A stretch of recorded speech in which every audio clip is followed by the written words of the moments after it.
và còn lý chẳng xa đi lôi cái in và ăn cái đi vai thì đi chặt ra và còn lý rất là xô tích để mặc cái chặt bẹ giờ để lôi cái in giờ ở bên phòng này chào cô đây mùng lộ đây lần của mê đây em vẫn đi nhiều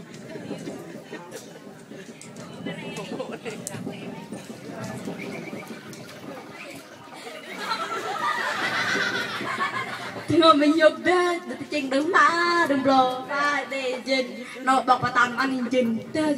chơi được cái có chẳng ơi tâm đi thôi phải để lời với thôi lập đâm trương này kênh